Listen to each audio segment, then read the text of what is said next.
기도하겠습니다. 하나님 아버지, 오늘도 주님께서 은혜를 내려 주시옵소서. 주님, 정말 오늘이라는 이 하루가 어제 죽은 이가 그토록 바라던 하루일 수 있습니다. 이 하루 헛되이 쓰지 아니하고 나를 십자가에 못 박고 주님의 뜻이 나를 통해 나타나는 귀하고 복된 하루가 되게 하시고, 슬픔과 좌절과 낭망에 빠져 있지 아니하고 오직 주님의 말씀을 믿으며 나아가는 이 하루가 될 수 있도록 오늘도 나에게 생명 말씀 주시고 일용할 양식을 주시고 하늘에 속한 모든 신령한 복을 내려 주시옵소서. 예수님의 이름으로 간절히 기도드렸습니다. 아멘. 오늘은 출애굽기 8장에서 10장, 나는 죽고 그리스도로 사는 출애굽기 네 번째, 피 안에서만 살 수 있다라는 제목으로 하나님의 말씀을 전하고자 합니다. 이제 하나님께서는 하나님의 백성과 사탄의 백성을 말씀을 통해서 구별해내기 시작합니다. 그래서 알곡과 가라지, 양과 염소, 오른편과 왼편으로 나누어지기 시작합니다. 단지 이스라엘 국적을 가지고 있느냐, 애굽 국적을 가지고 있느냐, 이렇게 나누는 게 아닙니다. 생김새로 나누는 게 아닙니다. 성격으로 나누는 게 아닙니다. 착하냐 안 착하냐 이렇게 나누는 게 아니라 우상을 섬기고 자기 생각에 빠져서 세상 가운데 살아가는 사람인가, 아니면 하나님의 말씀에 순종하는 사람인가로만 나눠지는 겁니다. 자, 출애굽기 9장 20절 21절에 보면 바로의 최측근 신하들도 하나님의 말씀을 믿고 하나님의 백성으로 탄생하는 장면이 나타나기 시작합니다. 출애굽기 9장 20절 21절, 바로의 신하 중에 여호와의 말씀을 두려워하는 자들은 그 종들과 가축을 집으로 피하여 들었으나 여호와의 말씀을 마음에 두지 아니하는 사람은 그의 종들과 가축을 들에 그대로 두었더라. 그래서 우리가 교회를 다니느냐 안 다니느냐로 나눠지는 것도 아니에요. 하나님의 말씀을 마음에 새겼느냐 아니냐로 나눠진다. 그게 이제 앞으로 모든 성경에서 계속 그렇게 나오겠지만, 출애굽기도 그 이야기를 하고 있는 것입니다. 말씀을 듣는 자가, 말씀을 공부하는 자, 그런 자가 아니라 말씀대로 살아가는 사람, 그 사람이 바로 하나님의 백성이다. 신분이나 혈통은 아니지만 그래도 진짜 하나님이 살아계신가 봐, 정말 난 하나님의 말씀대로 살아야 되겠다. 우리가 예수님의 족보를, 제가 이제 중국의 대학생 부흥회를 갔을 때 마태복음에 있는 예수님의 족보를 가지고 정말 예수의 이응도 모르는 애들한테 예수를 전하래. 선교사님이 예수의 이응도 모르는 애들한테 도대체 어떻게 예수를 전하나? 그러고선 부흥회 가기 전에 집에서 진짜 몇 달을 고민을 하는 거예요. 이거를 이게 십자가 복음이라는 게 한국말로 전해도 이게 알아듣기가 쉽지가 않은데 중국 애들한테 이걸 전한다고? 그러다 하나님께서 은혜를 주셔가지고 제가 족보에 있는 사람을 다 설명하고 그 왜 이 족보를 따라서 이분이 오셨냐를 설명하는데, 그 예수님의 족보 쫙 설명하잖아요. 그러면 다 이래요. 이방인, 강간범, 근친상간, 이래요. 예수님의 족보가 쭉 그런 사람들을 타고 내려오죠. 족보가. 근데 읽으면 어떻게 이렇게 추악한 족보에서 예수님이 탄생하실까? 그걸 이제 제가 중국 대학생들한테 설명하면서 왜 이 땅에 예수 그리스도가 이렇게 처참하고 비참한 족보를 타고 이 세상에 죄악을 타고 오셨을까요? 그것은 우리의 모든 죄를 구원하시기 위해서입니다. 라고 이제 설명을 한 적이 있었는데, 결국에 이 예수 그리스도의 그 십자가가 하나님의 말씀이 정말 내 안에 새겨져 정말 그 말씀이 믿음되어 살아갈 때 이방인이던 혈통상으로는 정말 어떤 나라든 상관없이 다 구원받을 수 있게 되는 것입니다. 그래서 이제 완전한 구별이 일어나면서 하나님의 진영과 애굽의 진영으로 이렇게 나눠지게 되죠. 그래서 하나님의 진영으로 이렇게 나눠지니까 어떻게 됩니까? 출애굽기 8장 22절서부터 23절. 완전하게 하나님의 말씀으로 거듭난 사람들이 구별되니까 그 지역에는 아예 재앙 자체가 내리질 않아요. 출애굽기 8장 22절서부터 23절. 그날에 나는 내 백성이 거주하는 고센 땅을 구별하여 그곳에는 파리가 없게 하리니 이로 말미암아 이 땅에서 내가 여호와인 줄을 내가 알게 될 것이라. 그 땅에만 저주가 없으니까 하나님이 살아계시는 것을 사람들이 알게 되는 거죠. 출애굽기 8장 23절 내가 내 백성과 내 백성 사이를 구별하리니 내일 이 표징이 있으리라 하셨다 하라 하시고. 그래서 이것을 표징, 성경에서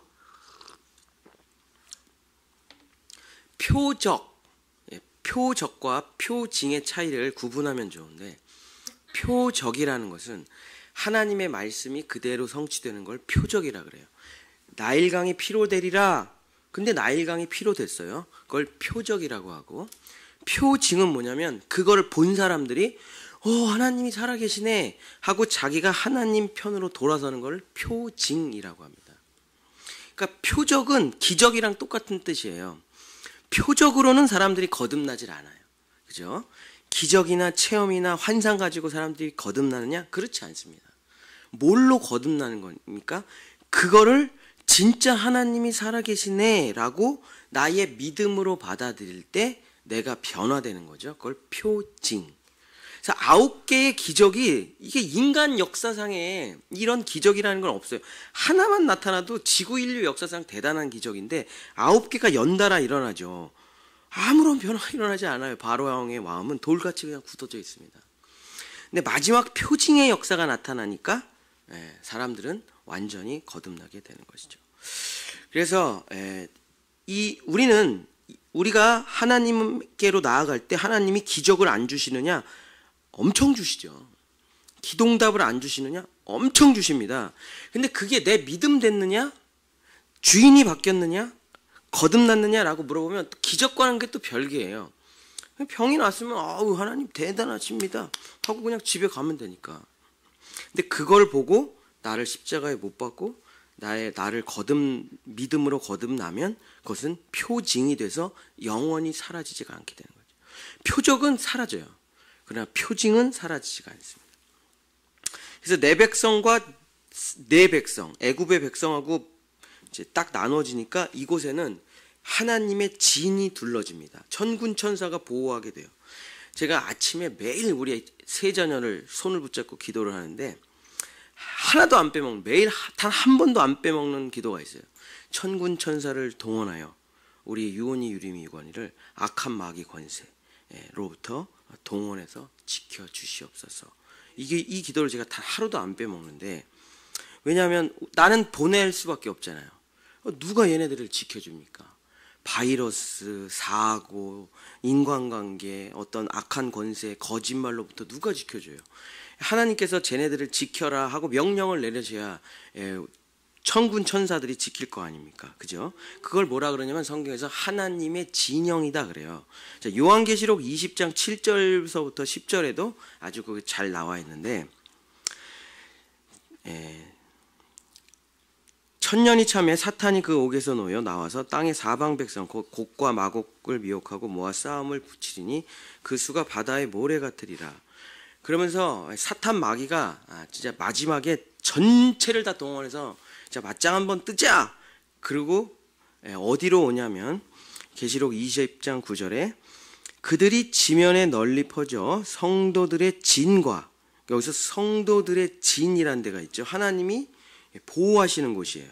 사랑하시는 성과 성도들의 진, 거기를 공격하려고 하는 거예요. 사방팔방으로 그 진이 하나님이 보호하시는 건데, 그래서 사방팔방으로 악한 마귀 권세들이 둘러싸고 죽여 하고 딱 소리를 지르는데 하늘에서 불이 내려와 그들을 태워버리고 그들이 지옥으로 끌려가는 장면이 마지막 아마겟돈 전쟁이죠.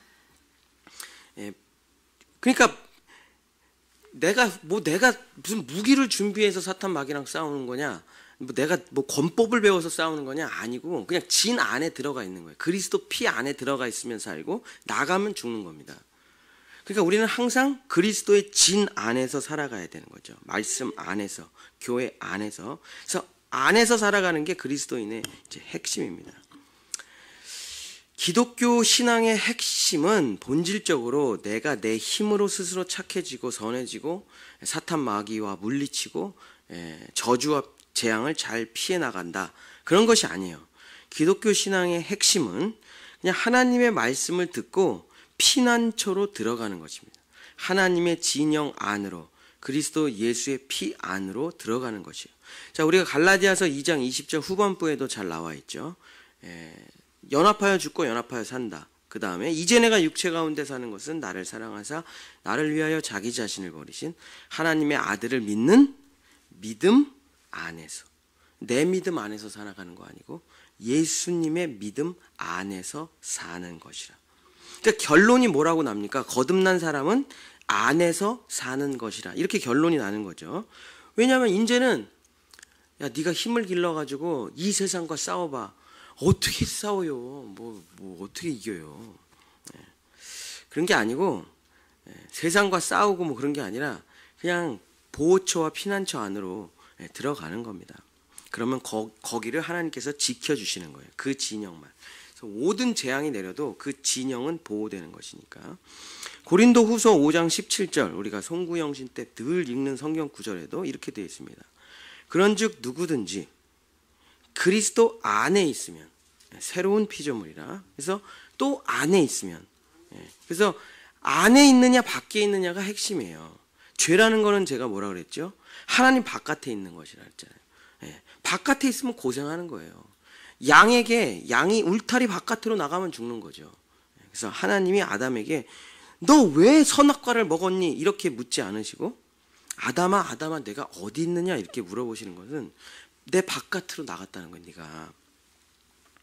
그래서 우리는 그리스도 안에 있는 것입니다. 그 피 안에 있는 것이에요. 그래서 새는 공간 안에 있어야 날아갈 수 있고, 물고기는 물 안에 있어야 헤엄칠 수 있고, 나무는 땅에 뿌리를 내려야 살 수 있고, 자녀는 부모 안에서 살 수 있고, 모든 피조물은 지구 안에서만 살아갈 수 있게 창조하셨습니다. 대단한 생물, 지구상에서 가장 대단한 생물을 과학자들이 뭐라고 꼽는지 아세요? 낙타라고 꼽거든요. 물 안 먹어도 살죠. 내장에 모든 기름기 다 있죠.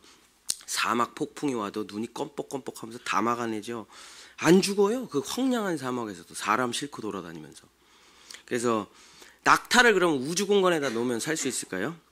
못 살죠. 이 지구상에서 가장 대단한 동물이라고 하더라도 뭐 바퀴벌레라고 생각하는 과학자들도 있더라고요. 바퀴벌레를 그러면 우주선에 실어가지고 달이나 화성에다 갖다 놓으면 살 수 있겠냐? 못 산다니까요. 지구 바깥으로 나가서는 단 하나의 생명체도 살 수 없게 하나님께서 창조됐기 때문입니다. 그래서 바깥에 나가서는 살 수가 없어요. 제가 청년 시절에 로마에 배낭여행을 갔는데 바티칸에 집시들이 있어요. 바티칸의 집시들은 바티칸 관광 온 사람들이 이제 너무 볼 게 많으니까 다 이러고 돌아다니죠. 그래서 이제 소매치기를 하면서 살아가는 사람인데 제가 이렇게 보고 있는데 집시들이 와가지고 이제 칼로 딱 따가지고 가방 탁 빼고, 그 다음에 물건을 들고 가다가 사람이랑 탁 부딪혀요. 그래서 물건을 확 쏟아요. 그러면 이제 I'm sorry 하면서 막 물건을 집어주죠. 그때 뒤에서 칼로 딱 치고. 내가 보고 있는데 그 수많은 사람들이 그걸 보고 있는데 소매치기를 하더라고요. 근데 로마 경찰이 바티칸에 엄청 많은데 잡지를 않아요. 호루라기만 불어요. 삑삑. 그래서 나중에 이제 물어봤죠. 경찰이 소매치기가 있는데 잡지를 않냐? 저들을 잡을 수가 없대. 왜냐하면 저들은 집시인데 국적이 없어요. 인간인데 아무런 기록이 없는 존재들이에요. 그냥 길거리에서 태어나서 길거리에서 살아가는 사람입니다. 국적도 없고 주민등록증도 없고 아무것도 없어요. 그러니까 경찰이라는 사람이 국적도 없는 사람한테 가서 저 사람들 보호할 수도 없고 심판할 수도 없고 재판할 수도 없어요. 근거 법이라는 게 없어요. 국적이 없는 사람이라. 그래서 그들은 길거리에서 태어나서 길거리에서 죽습니다. 병원도 못 가고 먹을 것도 못 사 먹어요. 그냥 훔쳐서만 살아갈 수 있는 인생이 이제 집시예요. 근데 그나마 그냥 바티칸에서 조금 보호해줘가지고 먹고 사는 거죠. 거기서 이렇게 바깥에 있는 법 바깥에, 국가 바깥에, 호적 바깥에 있으면은 살아갈 난 자유롭게 살 거야. 내 마음대로 살 거야. 아니요, 죽는다니까요. 법이 무너지고 국가가 무너지고 우리가 그리스도 바깥으로 나가면은 바로 그냥 죽게 되는 거죠. 거기는 그냥 약육 강식의 세계인데. 그래서 우리의 신앙생활의 핵심은 계속 안으로 들어가는 겁니다. 밖으로 나가는 게 아니에요.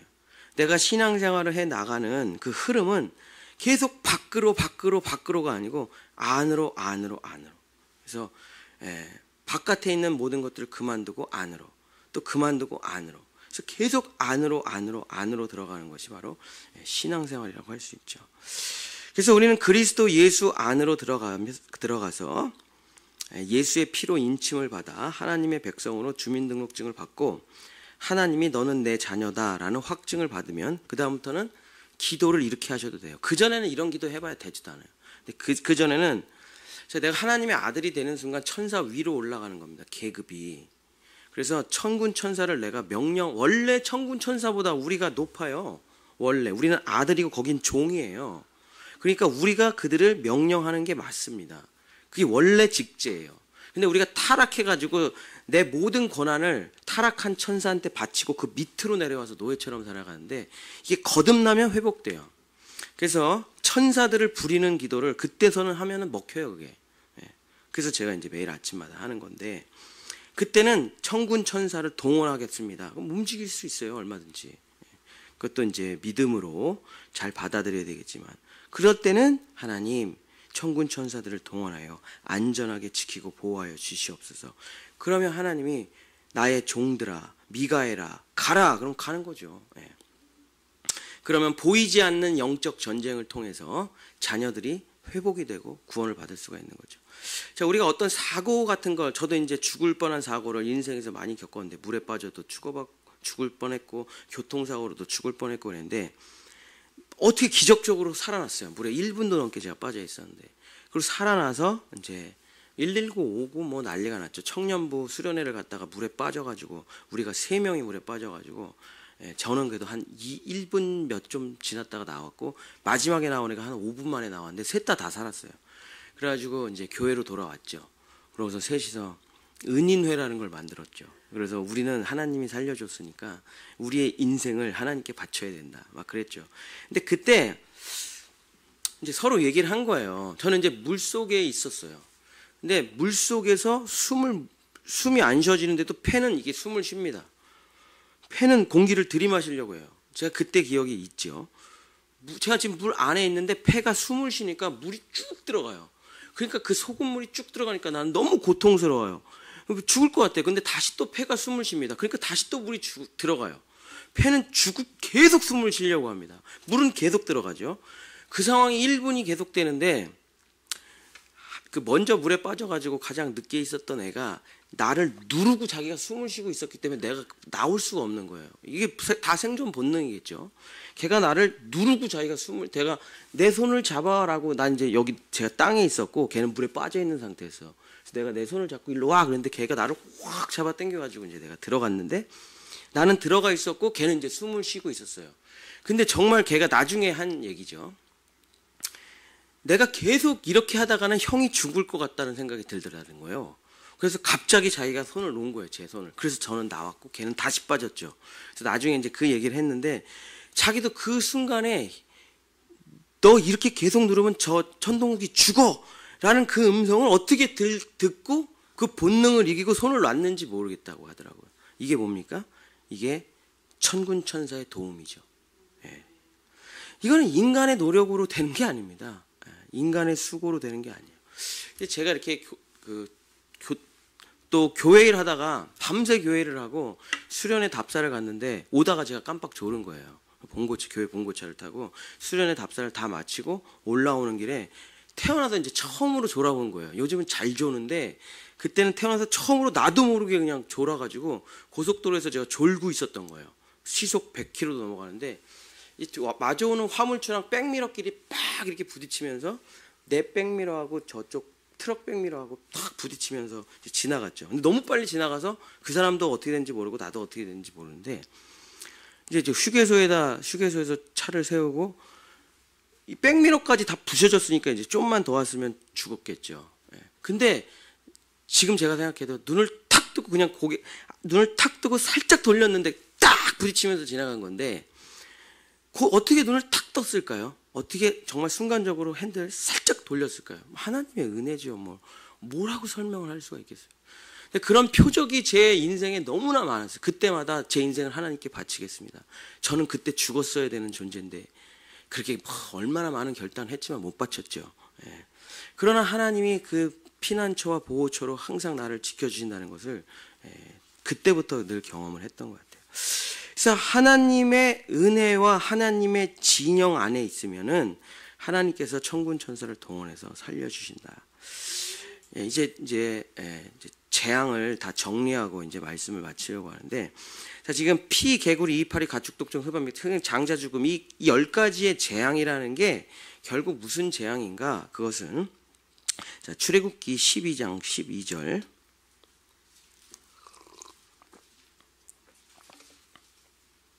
내가 그 밤에 애굽 땅에 두루 다니며 사람이나 짐승을 막론하고 애굽 땅에 있는 모든 처음 난 것을 다 치고, 자, 그게 이게 6월절 어린 양 사건이죠. 마지막 장자의 죽음 사건이고, 자, 9개 재앙은 무슨 재앙입니까? 애굽의 모든 신을 내가 심판하리라.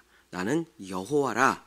그래서 9개의 신들은 여러분 이제 구글이나 이런 데서 이집트의 신들 치면은 나와요. 그래서 풍요의 신, 나일강을 다스리는 풍요의 신을 피로 물들이며 나일강 신이 너희를 지켜줄 수 있을 것 같으냐. 다산의 개구리 신, 개구리가 알을 엄청 낳잖아요. 다산의 개구리 신, 그걸 이제 짓밟아 버리고, 땅과 대지의 신을 이를 통해 다 물리쳐 버려. 대지의 신 가이아를 그 가이아를 떠가지고 확 뿌렸더니 이가 돼버리는 거예요. 그러니까 사람들이 그걸 이제 이집트인은 우리는 이걸 보면서 피는 또 뭐고 개구리는 또 뭐고 이는 또 뭐고. 근데 이 재앙을 이집트인들은 정확하게 아는 거예요. 내가 평생 섬기던 신이 그냥 흔적도 없이 무너지고 있는 거예요. 여호와라는 신에 의해서. 그런 현상이죠. 곤충의 신, 소를 숭배하는 가축의 신을 물리치고, 그래서 가축이 다 쓰러져요. 건강의 신 때문에 건강의 신이 독종으로 다 무너지고, 비의 신은 우박으로 무너지고, 먹을 거의 신은 메뚜기로 무너지고, 마지막 최고 애굽의 신이 뭡니까? 태양신 바라죠. 태양신 바도 흑암으로 꺼트려 버리고. 그러니까 이집트의 모든 신들이 다 무너지는 거예요. 그러니까 이 애굽 사람들은 지금 평생 돈 갖다 바치고 평생 비나이다이 하고 평생 그 제사, 그 우상 숭배의 제사장들과 신전을 위해서 모든 걸 다 했는데 황금 신전, 황금 불상 다 무너지면서 깨닫는 거죠. 하나님이 세시네. 하나님이 진짜 신이시네. 이런 것을 깨닫게 되는 게 바로 9개의 재앙인 것입니다. 그 어떤 애굽의 우상도 하나님의 진노를 막아내지 못하더라고요. 제가 어제 한 식당에 갔는데 명주실에 명태가 말려서 문에 딱 걸려져 있더라고요. 그래서 집에 가서 한번 검색을 해봤어요. 명주실에 말린 명태는 무슨 뜻인가. 근데 이제 고기를 잡은 거죠. 그게 그런 뜻이었구나. 고기를 잡아 풍어. 그러니까 쉽게 말하면 고기 많이 잡아서 부자 되세요 이런 뜻이더라고. 그러니까 지금 우리로 치면은 대박 나세요, 부자 되세요 뭐 이런 뜻이죠. 장사 잘 되세요. 또 제가 맨날 가는 불신자 집에 가니까 이렇게 노란색 부적이 쫙 있어요. 또 달마대사, 부엉이, 저기 사주단제 판 넣어놓고 4대 천왕, 그림, 문자, 부적 이런 것들이 그럼 왜 그 쓸데없는 거를 왜 몸에 지니고 붙이고 그러고 삽니까? 재앙을 맞고 복을 준다는 믿음을 가지고 그런 것을 잔뜩 달고 지니고 다닙니다. 또 운동선수들, 연예인, 재벌, 기업가들도 징크스나 뭐 이런 걸로부터 벗어나기 위해 팔찌, 목걸이, 문신, 어떤 기운을 준다는 것을 다 몸에 지니고 다니는 거죠. 자, 그러면 그것으로 정말 자신에게 찾아오는 재앙과 저주를 막을 수 있겠습니까? 못 막죠. 못 막아요. 그걸로 자신에게 찾아오는 저주와 죽음을 어떻게 막겠습니까? 자, 이집트의 그 대단한 왕들도 다 죽었는데요. 다 멸망당하고. 자, 고대 중국의 그 대단한 왕들, 제가 아까 말했던 그 중국에 제가 부흥회 갔던 데가 그 병마용갱이 있는 동네거든요. 그 병마용갱이라는 게 이게 인간이 만들 수 있는 게 아니잖아요. 이집트의 그 스핑크스니 뭐 삼각형 이거 뭐죠 이거? 피라미드 이런 걸 인간이 아직도 건축으로 도대체 저걸 어떻게 만드는지가 아직 불가사의하다잖아요. 그런 대단한 왕들 다 죽었습니다. 캄보디아, 잉카 뭐 다 죽었어요. 한 명도 없어요. 그러나 그리스도 예수 안에 있는 모든 사람들은 아무것도 없었어요. 부적도 없고 뭐 명태도 한 마리 없어서 다 국 끓여 먹어가지고. 근데 단 한 명도 죽지 않고 전부 살아있다는 거예요. 예수님께서 이 모습을 우리에게 보여주셨습니다. 자, 마태복음 17장 1절서부터 3절. 엿새 후에 예수께서 베드로와 야고보와 그 형제 요한을 데리고 따로 높은 산에 올라가시더니 그 앞에 변형되사 그 얼굴이 해같고 해같이 빛나고 옷이 빛과 같이 희어졌더라. 그때에 자 모세, 엘리야가 예수와 더불어 말하는 것이 그들에게 보이거늘. 자, 예수님이 이 장면을 왜 보여주셨습니까? 난 슈퍼맨이야, 난 초능력자야, 그걸 보여주시려고 한 게 아니고 그들이 지금 다 살아있다라는 거예요. 죽지 않았다는 거예요.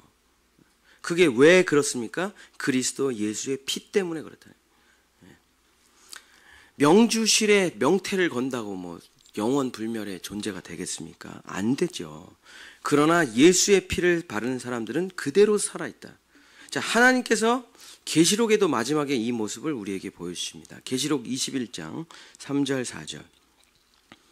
내가 들으니 보좌에서 큰 음성이 나서 이르되 보라 하나님의 장막이 사람들과 함께 있음에 하나님이 그들과 함께 계시리니 그들은 하나님의 백성이 되고 하나님은 친히 그들과 함께 계셔서 모든 눈물을 그 눈에서 닦아주시니 다시는 사망이 없고 애통하는 것이나 곡하는 것이나 아픈 것이 다시 있지 아니하리니 처음 것들이 다 지나갔음이러라. 자, 21장 3절 4절에 하나님의 장막에 사람들이 그대로 있다. 그들이 하나님과 함께 계신다. 하나님의 장막 안에 셀 수 없는 허다한 하나님의 백성들이 전부 어떻게 있답니까? 다 살아있대요. 죽지 않고. 어떻게? 예수의 피 때문에. 사랑하는 성도 여러분, 말씀을 마치겠습니다. 오직 우리가 살 수 있는 유일한 길은 바로 그리스도의 피를 바르는 것입니다. 그럼 그리스도의 피를 뭐 어떻게 발라요? 뭘 어떻게 발라요? 예수가 나를 대신해서 죽었다는 걸 믿을 때 우리는 피가 발라지는 거예요. 십자가에서 뚝뚝뚝뚝 떨어지는 그 피를 보고 저것이 나를 위해 흘린 피구나. 저것이 증거야. 저 살아있는 피 떨어짐이 내가 속죄되었다는 증거야. 저 피 흘림으로 내가 살았어. 구원받았어. 라는 걸 믿을 때 어떻게 됩니까? 영원히 내가 피가 발라지게 되는 거예요. 그 사람은 부적도 필요 없고 뭐 문신도 필요 없고 무슨 뭐 이사 그냥 제일 재수 없는 날 이사하세요. 왜? 제일 싸요. 제일 싸. 제일 재수 없는 날 결혼식장에서 결혼하십시오. 왜요? 공짜예요. 제 뭐 가끔 간증하지만 제 제일 친한 친구 정지학 목사가 1년 중에 제일 재수 없는 날 결혼하면은 식장 공짜, 다 공짜. 그냥 밥값만 내면 된다 그래갖고 그날 결혼하더라고요. 제가 있었던 임마누엘 교회 김국도 목사님은 목양실이 몇 층에 있냐면 4층. 그러니까 그 재수 없는 자리를 골라가는 거예요. 왜? 하나님이 날 보호하시는데 그게 무슨 상관이야. 하나님이 나와 함께 하시는데 그게 뭔 상관이야. 4층에 살면 어떻고 그걸 굳이 F층으로 뭐하러 바꾸냐 이거예요. 오라 이거예요. 오라. 날 건드려 오라 이거예요. 네가 날 죽일 수 있는지 없는지 보자 이거예요. 절대 못 건드립니다. 왜? 이게 내가 나를 보고 못 건드리는 건 아니고 내 뒤에 누가 계시잖아요. 그분이. 그것 때문에 우리가 살게 되는 거죠. 사랑하는 우리 본향의 성도 여러분, 내가 그리스도와 함께 죽었고 내가 그리스도와 함께 살았다는 그 십자가의 은혜를 우리가 믿을 때 우리는 영원히 살아있는 존재가 되는 것입니다. 그 영원한 하나님의 진 안에서 살아가게 되는 것이에요. 우리 본향의 모든 성도들은 그리스도 예수의 피 안에서 살아가시기를 예수님의 이름으로 간절히 축복합니다. 기도하겠습니다. 하나님 아버지, 인간의 노력으로, 인간의 지혜로, 인간의 철학으로, 인간의 사상으로, 인간의 돈으로, 인간의 자기 판단으로, 직관으로 저주를 피할 수 있습니까? 전쟁을 피할 수 있습니까? 주여, 질병을 막아낼 수 있습니까? 그 어느 것도 우리의 힘으로 막아낼 수 없습니다. 주여 아버지, 오직 예수 그리스도의 보혈만이 우리를 지키시고 보호하셔서 영원한 생명길로 인도하십니다. 주여, 지금 이 시간 우리와 우리 자녀들에게 예수의 피를 발라주시옵소서.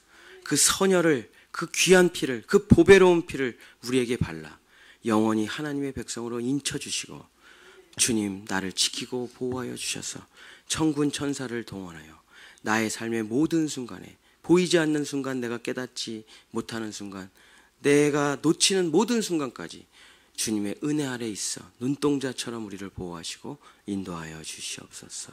예수님의 이름으로 기도드렸습니다. 여호와는 내게 복을 주시고 너를 지키시기를 원하며, 여호와는 그 얼굴을 내게 비추사 은혜 베푸시기를 원하며, 여호와는 그 얼굴을 내게로 향하여 드사 평강 주시기를 원하노라. 아멘. 우리 주여 한번 부르시